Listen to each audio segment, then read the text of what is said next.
Doing a nice, beautiful walk. So you can see all the dogs are off leash. We've passed by several people. We're also on a trail that's accessible to 4x4s, dirt bikes, snowmobiles, horses, hikers, cycling. So it can be an active trail. Right now it's relatively quiet, but we have passed by another 4x4. And to be able to get your dogs to go to the side, lay down while that distraction goes by is really empowering. To have your dogs listen to you, focus on you, and not worry about what the dogs or horses or people or vehicles are going by when you're out for a nice hike.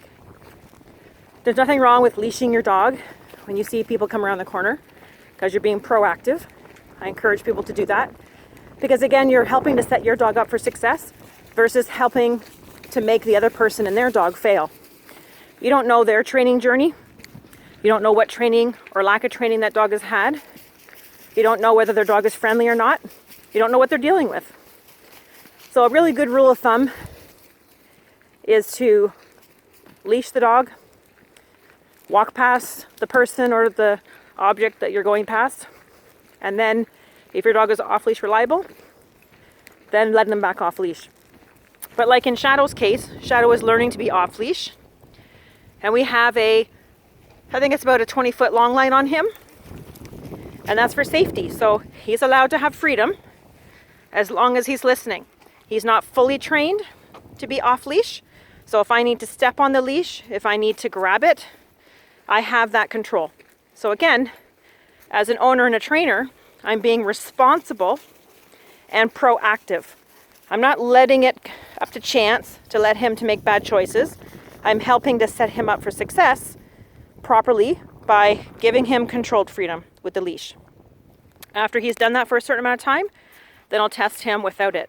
But until he's bomb-proof, listening every time I call him, because he likes to smell things, then he'll drag this leash long as we want him to. I'm not sure whether I'm going to e-collar train him or not.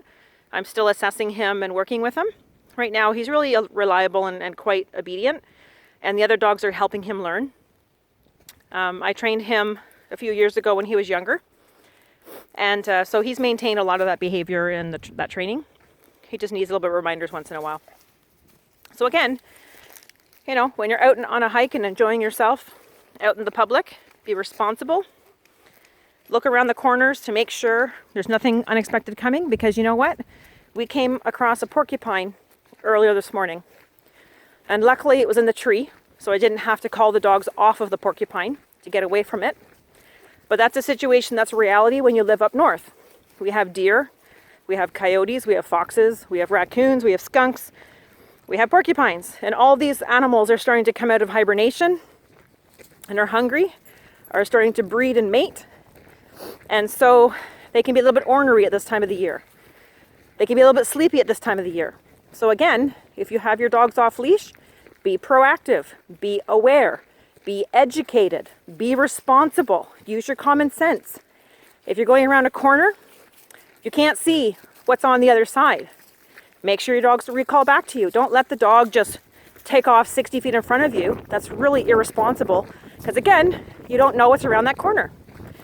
Could be nothing, but could be a deer, could be a person on a bike, could be a 4x4, and all of a sudden your dog's hit.